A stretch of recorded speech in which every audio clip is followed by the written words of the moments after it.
My friends, if you are here in this room with me today, it is because life has brought you to the threshold of a door that very few people dare to approach.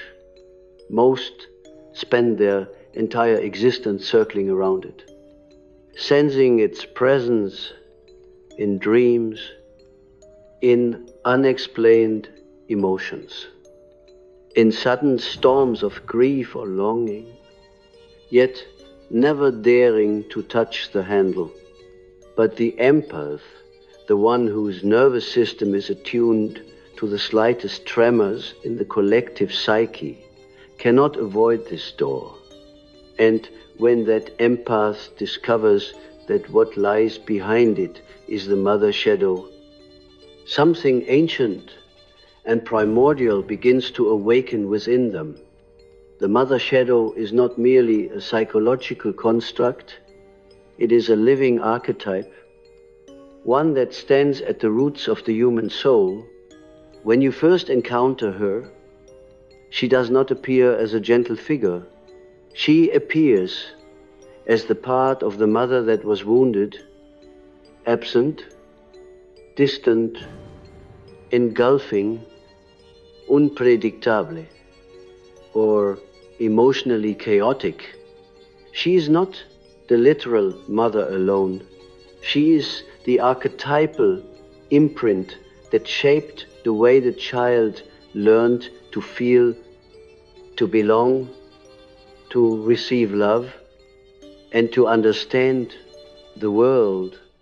For the empath, whose sensitivity is like an exposed nerve, the mother shadow becomes a silent sculptor of identity, and when she remains unintegrated, the empath grows into adulthood, carrying an invisible weight that does not belong to them. This weight manifests as an inexplicable fear of abandonment or a longing so deep it echoes like an ancient cave. It manifests as a pattern of attracting people who resemble the emotional landscape of the mother, people who take without giving, who demand without nurturing, who see your light but cannot honor it. Many of you have lived this pattern without seeing its roots. You believed you were simply too sensitive or too emotional, or that perhaps your destiny was to heal others, even at the cost of being wounded yourself. But I tell you today, this is not destiny, this is conditioning. This is the mother shadow speaking through your unconscious, repeating an old myth you no longer need to live. When the empath begins to face this shadow without fear, something extraordinary happens. The unconscious, which has been guarding its deepest treasures with the ferocity of a sleeping dragon, begins to open its hidden door. And behind that door is not only pain, behind it is the origin of your intuition, the source of your spiritual sensitivity, and the key to your emotional sovereignty. To face the mother shadow is to return to the scene of the first wound, not to relive it, but to reclaim what was left behind there, your right to exist without earning your place, your right to feel without apologizing, your right to receive love without performing for it, your right to have boundaries that do not make you guilty. Many empaths, without realizing it, have been living as extensions of someone else's emotional needs since childhood. You learned early that to be loved, you must be useful. To be accepted, you must be quiet. To be safe, you must tune yourself to the moods of others. as though your life depended on it.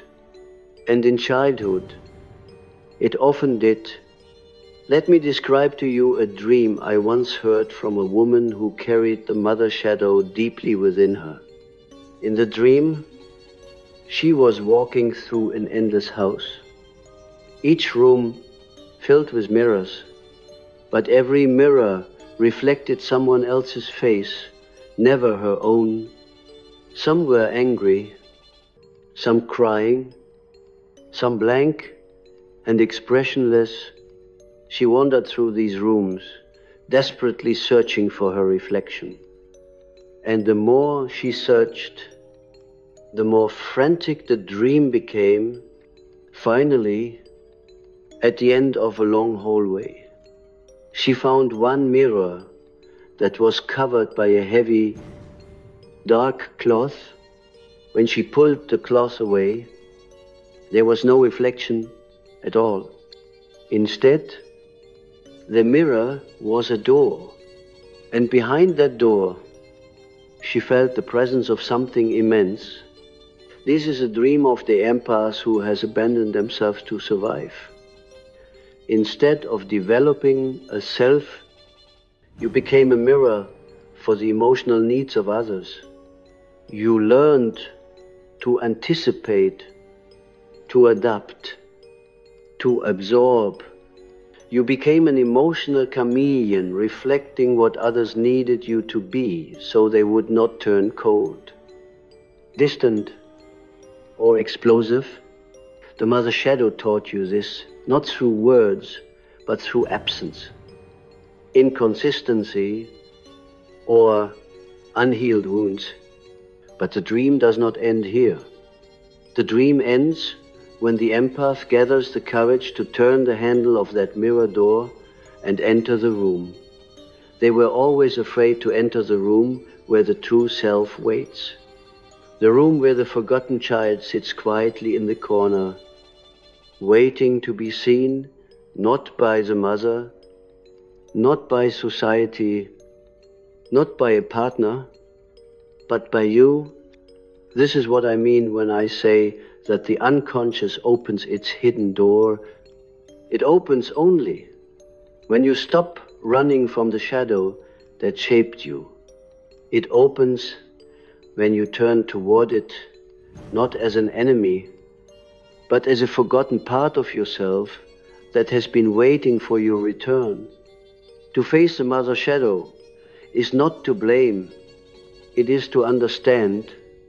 It is to stand in front of the inner mother, whether she is cold, wounded, or engulfing, and say, I see you, I carry what is mine, I release what is not. This is the moment the empath stops being a child in the emotional world and becomes an adult in the psychological and spiritual sense. This is the moment you step out of the archetype that has shaped you since you were small and begin shaping your own.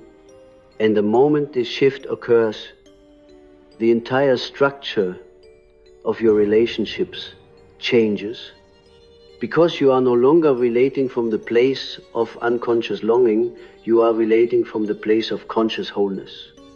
My friends, the mother shadow is the first gate. And like all gates of the unconscious, it does not yield to those who approach with fear. It yields to those who approach with presence, with honesty, with a willingness to feel the emotion trapped beneath the wound without collapsing into it. The empath is uniquely capable of this, for your sensitivity, which once felt like a burden, is in truth the lantern you carry into the depths of the psyche. When you descend into yourself with that lantern in hand, you begin to see that the mother shadow is not simply dark. She is also a guide. She shows you where the old patterns live, where the inherited wounds are stored, where the unlived life of the mother was passed on to the child. Many of you carry the emotional ghosts of generations, women who were silenced, unloved, unseen, who poured their unmet needs into their children because they had nowhere else to place them. These ghosts whisper through your anxiety, through your guilt, through your compulsion to sacrifice yourself for others. They whisper through your fear of setting boundaries, through your terror of disappointing someone you love. And when the empath finally turns around and says, "These ghosts are not mine to carry," the entire ancestral line exhales. You must understand, when you face the mother shadow, you are not only healing your own psyche, you are liberating an entire lineage. You are ending a cycle that has repeated itself for centuries. And this is why the unconscious rewards you with the opening of its hidden door. For you have demonstrated the courage to hold what previous generations could not. The empath is often the one chosen to do this work because you feel what others repress, you sense what others ignore, you absorb what others scatter. This sensitivity, which once caused you suffering, becomes your superconscious intelligence. When directed inward, it allows you to detect the subtle threads of emotional inheritance woven into your behavior, your desire, your fears. It allows you to see the shadow not as a monster, but as a map.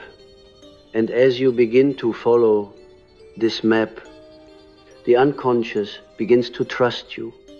That is when synchronicities appear, signs, symbols, dreams, and strange coincidences that guide you forward. That is when you begin to understand that the psyche is not merely a place of wounds, but a living organism that responds to your awareness. It watches you, it tests you, it waits for you to see what has been hidden. And when you finally do, it opens. And so, my dear empath, today I ask you not to fear the mother shadow, but to walk toward her with the authority of the self. For when you do, you will discover that behind her stands the oldest part of you, the part that remembers who you were before the wounds were written, before the roles were assigned, before the child became the caretaker of the mother's emotions. That forgotten self is waiting for you, and the door is ready to open. When we step more deeply into this mystery, I want you to understand something essential. The mother shadow is not your enemy. She is the guardian of a threshold. Every archetype has both a light and a dark expression, and the mother is no exception. In her light, she nurtures, protects, and gives life, but in her shadow, she controls, manipulates, withholds, collapses, or abandons. Yet even this shadow exists for a reason. It is the psyche's way of forcing the individual to confront their deepest dependency needs, so they may eventually grow beyond them. If the mother archetype remained only light, perfectly nurturing, endlessly supportive, there would be no reason for the child to individuate. You would remain psychologically fused, unable to develop an autonomous self, and so the shadow enters not as a punishment, but as an evolutionary pressure. The empath, who is exquisitely attuned to emotional nuance, feels this pressure far more intensely than others. You do not simply experience the mother's shadow behavior, you absorb its full emotional texture. Her sadness becomes your sadness. Her anxiety becomes your anxiety. Her unmet dreams become your responsibility. Her lack of boundaries becomes your instinctive fear of disappointing others. You were not merely raised by a mother. You were shaped by her unconscious, and the empath, more than any other personality, becomes entangled in that unconscious because you have no natural defenses against emotional complexity. In childhood, your sensitivity was your survival strategy. You learned to feel everything so you could predict unpredictable behavior. But what saved you as a child becomes a burden in adulthood. You continue to navigate the world as though everyone else's emotional weather is more important than your own. This is why the mother's shadow must be faced, not because she is evil, but because she is unfinished. She represents the mother's unintegrated shadow, the emotions she never processed, the trauma she never healed, the dreams she never lived, and unconsciously she passed them to you. The empath becomes the emotional heir of the mother's unresolved life. But here is the truth. The unconscious whispered to me many times through dreams, symbols, and the stories of countless analysants. You cannot heal what you inherited. By continuing to carry it, you heal it. By giving it back, there is a moment in every empath's life, sometimes sudden, sometimes gradual, when you feel that the burden has become too heavy.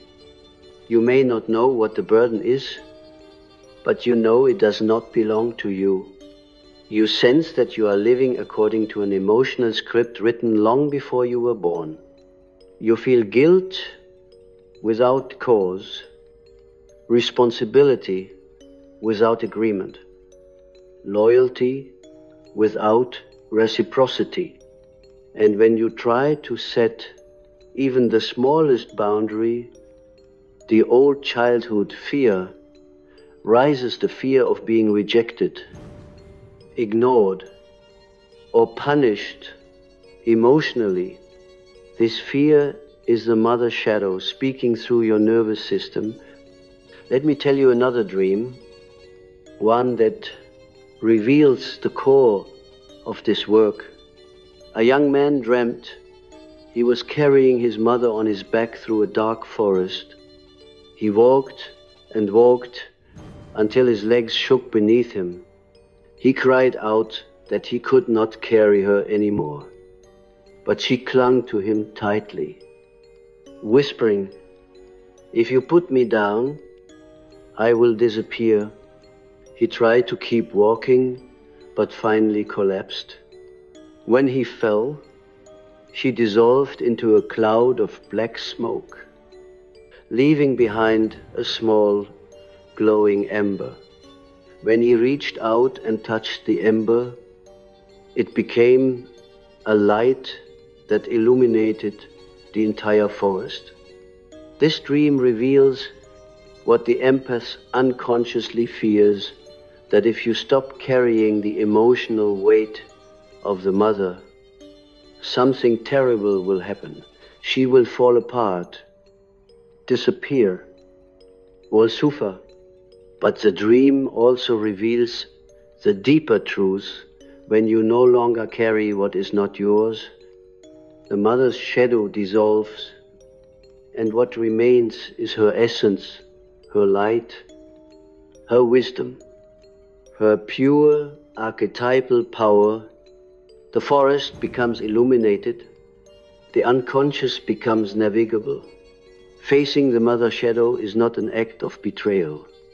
It is an act of liberation, both for you and for the archetype itself. The empath often hesitates to confront this shadow because you have internalized the belief that it is your duty to protect, to soothe, to heal. You may even fear that separating your identity from the mother's emotional world is selfish or cruel. But I say to you, there is no cruelty in becoming an individual. There is no betrayal in choosing your own soul. In fact, it is only by becoming whole that you can truly love. For love without boundaries is not love, it is fusion. The archetype does not require your submission, it requires your consciousness. And when the empath brings consciousness to the mother shadow, something remarkable occurs. The shadow begins to transform. What once appeared as a devouring force becomes a teacher. What once felt suffocating becomes clarifying. The empath begins to see the mother not as a godlike figure whose approval determines your worth, but as a human being shaped by her own wounds. And by seeing her humanity, you reclaim your own. This reclaimed self is the treasure behind the hidden door of the unconscious, but this treasure cannot be obtained without descent. You must enter the emotional labyrinth where the mother's voice became your inner voice. You must trace the origins of your guilt, your fear of conflict, your need to please, your aversion to being seen as too much.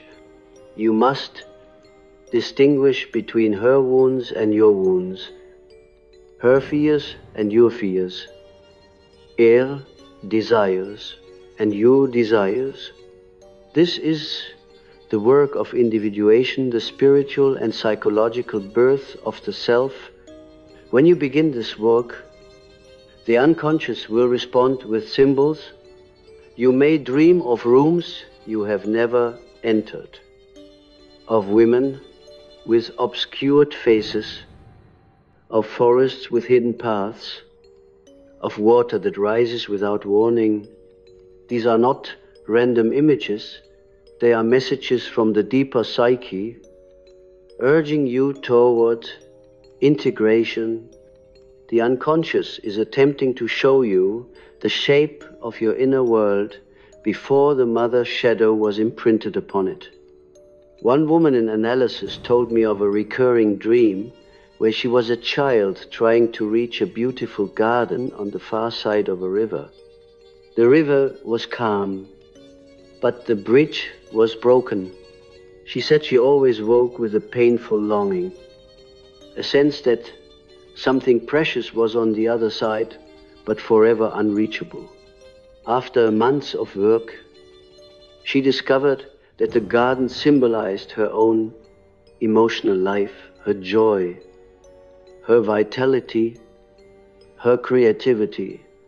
The broken bridge represented the mother's inability to guide her toward that inner world. The mother had never learned to cross her own river. And so the daughter inherited the same emotional distance. But when the daughter finally faced the mother shadow, when she allowed herself to feel the grief of what she never received, the dream changed. The river remained, but the bridge began to rebuild itself, stone by stone. Each stone representing a boundary, she said, in waking life. And one night, she finally crossed it. This is how the psyche heals, not through force, but through symbolic transformation. The empath's mistake has always been believing that because you feel deeply, you must also carry deeply. But feeling is not carrying. Feeling is awareness. Carrying is fusion. The first leads to consciousness. The second leads to self-erasure. The mother shadow asks the empath one question: will you continue to disappear so others feel safe? Or will you appear so you may finally live?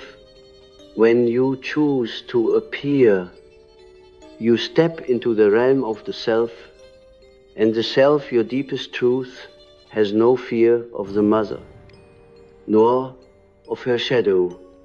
It sees the archetype clearly. It understands that the mother gave you life, but does not own your soul.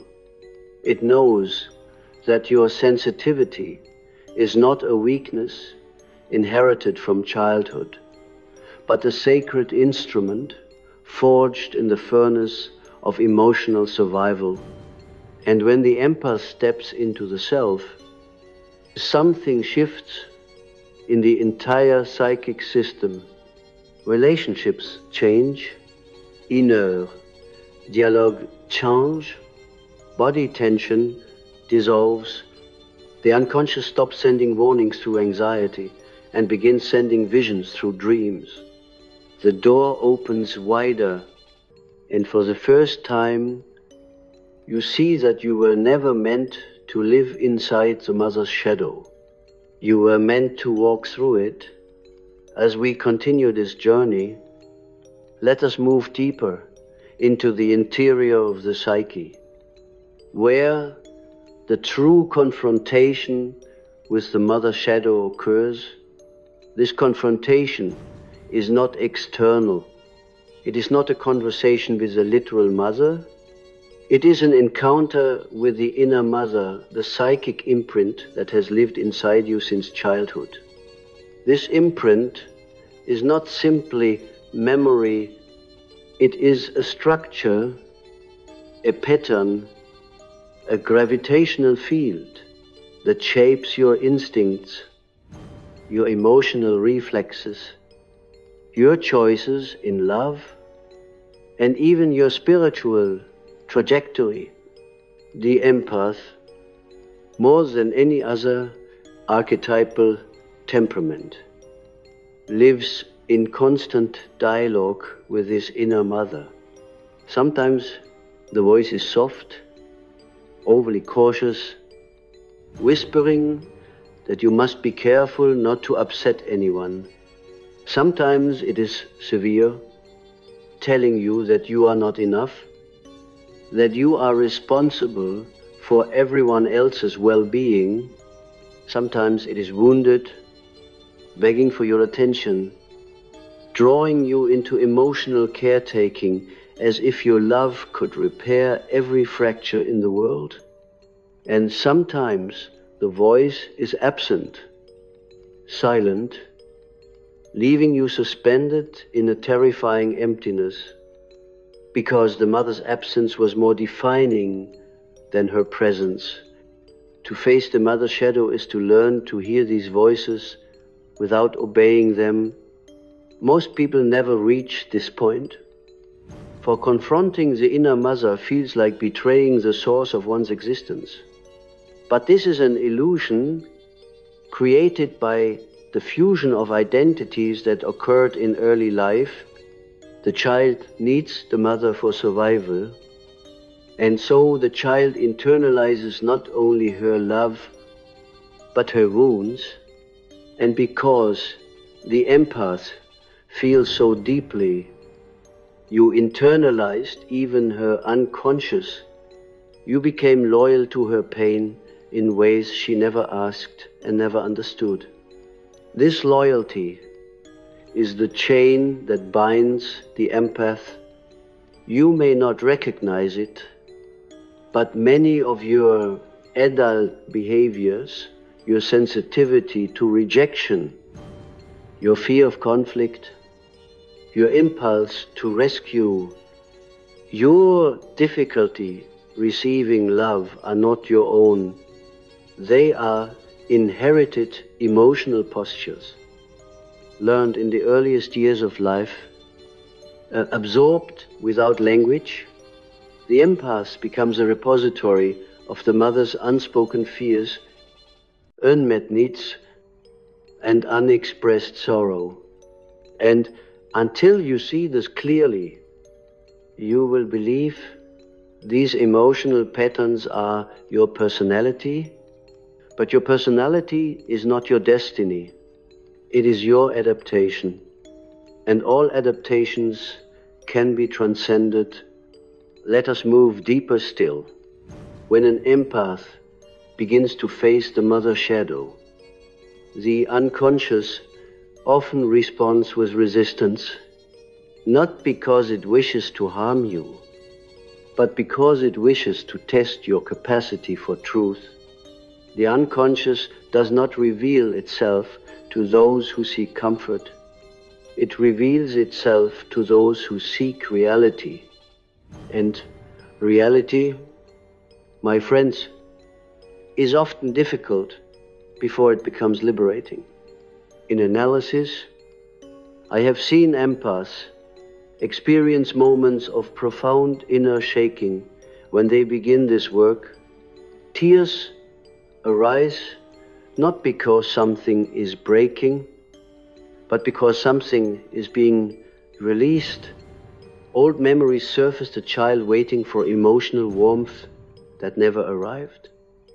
The child comforting the mother instead of being comforted. The child learning to hide their true feelings to protect the parent from discomfort. These memories do not come as images alone. They come as bodily sensations, as waves of grief, as sudden exhaustion or clarity. And in these moments, the empath often says to me, "It feels like I am losing something."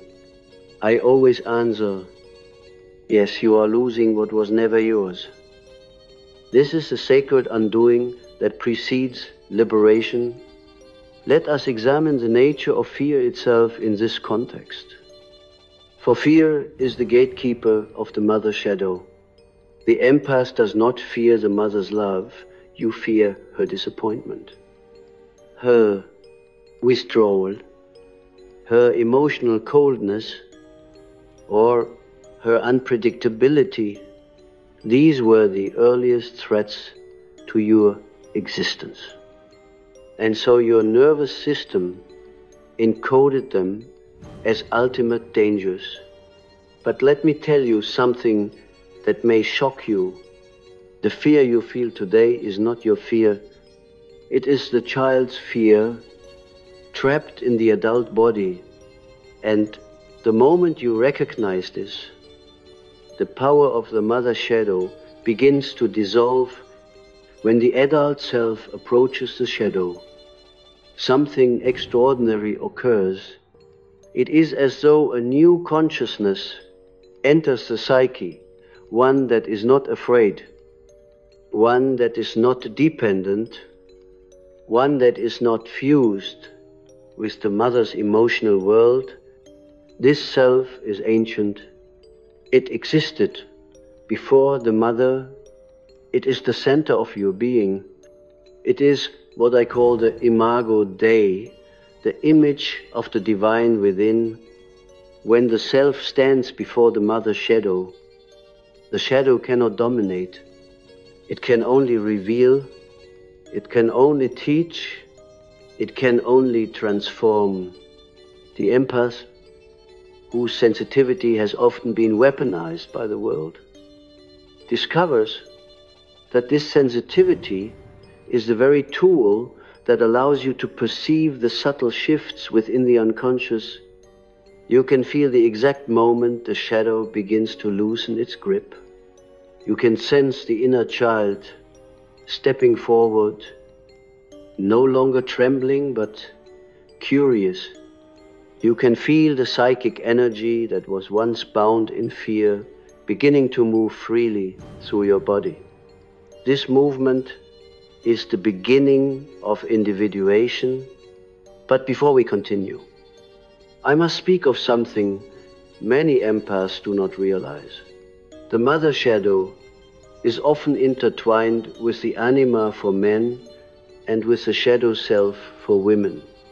This means that the unhealed inner mother affects not only your relationship with women, but your relationship with intimacy itself, with emotion, with creativity, with receptivity, and with the inner feminine dimension of the psyche.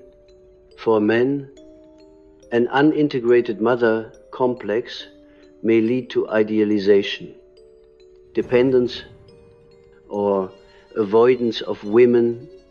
For women, it may lead to rivalry, comparison, self-neglect, or difficulty trusting their own feminine instincts.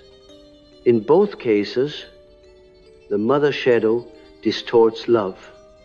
You may find yourself attracting partners who echo the emotional wounds of the mother partners, who are inconsistent, emotionally unavailable, or in need of healing. You may feel drawn to people who drain your energy, because on a subconscious level, the psyche is trying to finish the story with the mother through other relationships. The empath often mistakes this reenactment for destiny or soulmate connection. But I tell you, it is not destiny, it is repetition. And repetition is the psyche's cry for consciousness. Let us turn now to the deeper symbolic dimension. In mythology, the encounter with the mother shadow is represented as a descent into the underworld. Persephone being taken by Hades, Inanna descending through 7 gates, Orpheus traveling into darkness to reclaim Eurydice. These are not stories about death alone. They are stories about the transformation of the inner feminine, the awakening of the soul through the confrontation with loss, dependence, and emotional hunger. The empath must undergo a similar descent, not into darkness for darkness' sake, but into the realm where the old emotional agreements were formed. You must revisit the place where you learned that love requires self-erasure. You must revisit the place where your needs were labeled as burdens. You must revisit the place where silence became your survival strategy. And then, only then can you rewrite the contract. One woman told me of a recurring vision during meditation. She saw herself standing in a dark cave with a small flame cupped in her hands. Behind her loomed a large, shadowy figure, her mother's energy. She said she felt terrified to turn around, believing the shadow would swallow her. But when she finally mustered the courage, she turned to face it, and the shadow dissolved into thousands of tiny fireflies that filled the entire cave with light. This is what happens when the empath faces the mother shadow. Darkness reveals itself to be misunderstood. Light, fear reveals itself to be unprocessed grief. Control reveals itself to be unspoken longing. And the shadow reveals itself to be a teacher. Once this transformation begins, the empath undergoes a profound internal shift. You no longer walk through life bracing for emotional storms. You no longer shrink in the presence of intensity. You no longer feel responsible for the emotional states of others. Instead, you move from the center of your being. This center does not sway with external forces. It does not collapse under pressure. It does not seek approval or permission. This center is your autonomy, your authority, your true inner mother. And when this inner mother awakens, the entire psychic landscape reorganizes itself. The empath begins to feel safe inside their own body, a feeling many have never known. You begin to experience emotions without drowning in them. You begin to speak the truth without trembling. You begin to set boundaries without guilt. You begin to receive love without suspicion. You begin to live, and the unconscious, seeing your readiness, opens a deeper door, a door not of healing alone, but of purpose. For the empath who integrates the mother shadow does not merely become whole, they become powerful, not in the worldly sense, but in the psychic sense. They become channels of intuition, wisdom, and emotional clarity. They become guides for others. They become healers, not by sacrifice, but by presence. Their sensitivity transforms from a wound into a compass. This is the destiny of the empath who faces the mother shadow without fear. As we approach the final descent into this inner landscape, I want you to feel the shift occurring within you. At the beginning of this journey, the mother shadow appeared as an overwhelming force, something vast, ancient, and emotionally tangled. But now, after walking through the darker corridors of the psyche, you may notice that the shadow has changed its shape. It no longer towers above you. It no longer demands your submission. It no longer whispers that you must carry burdens that were never meant to be yours. Instead, it stands before you as a mirror that reflects not what you inherited, but what you forgot. For the empath, the greatest amnesia is forgetting the self.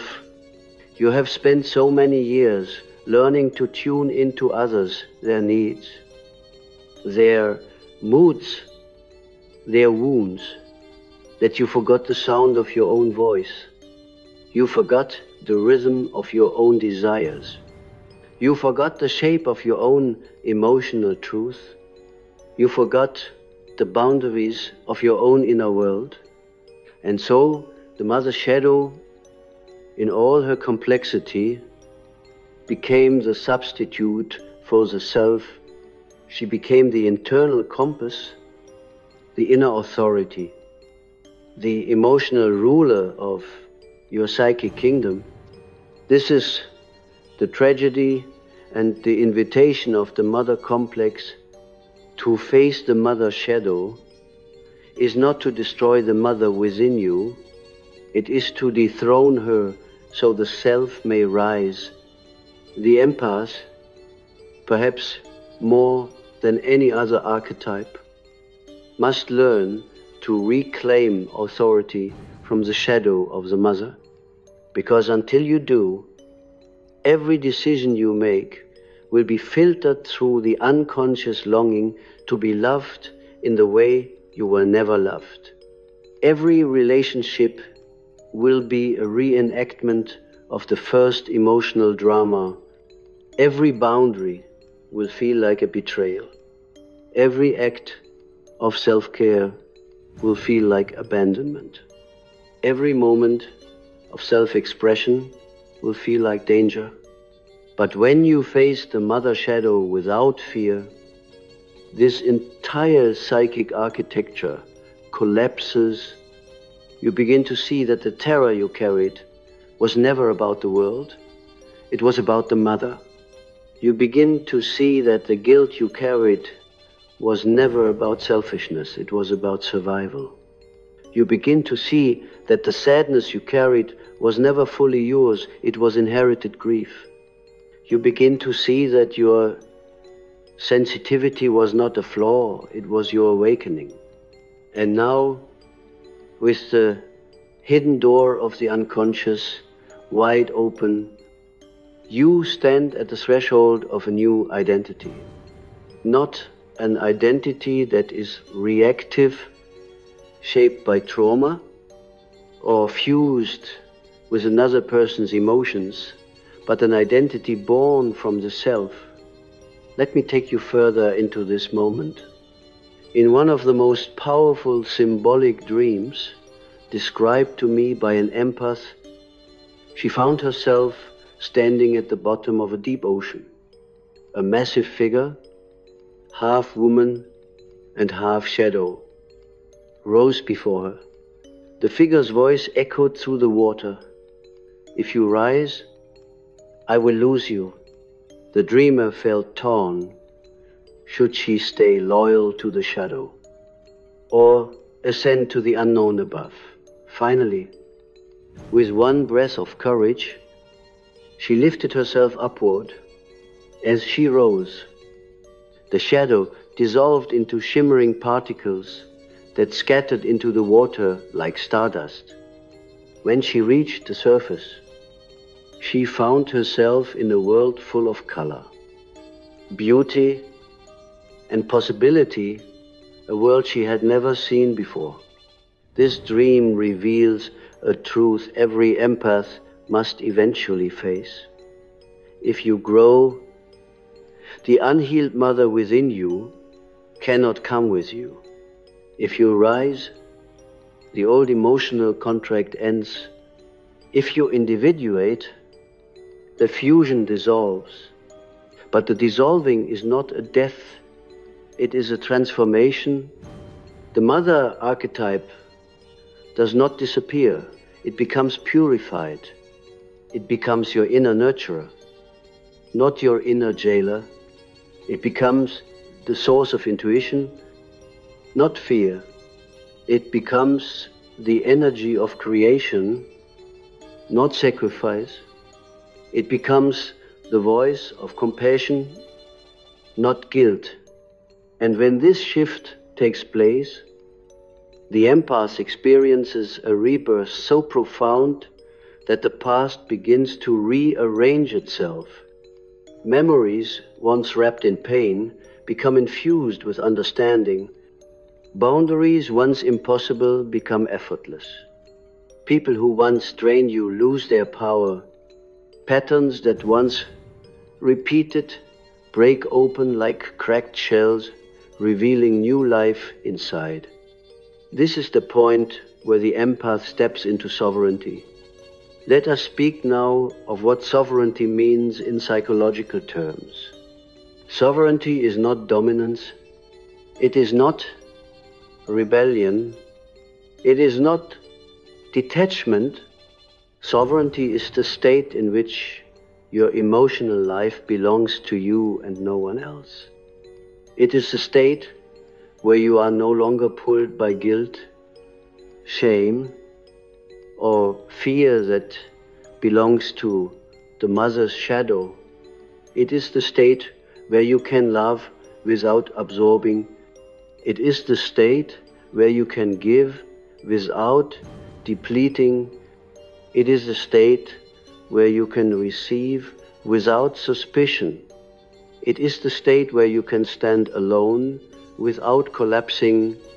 Sovereignty is a completion of the empath's journey, but to reach this completion, you must pass through one final threshold. You must forgive yourself for the years you abandoned yourself. This forgiveness is essential, for the mother shadow often convinces the empath that self-abandonment is love. You believed that giving yourself away made you good.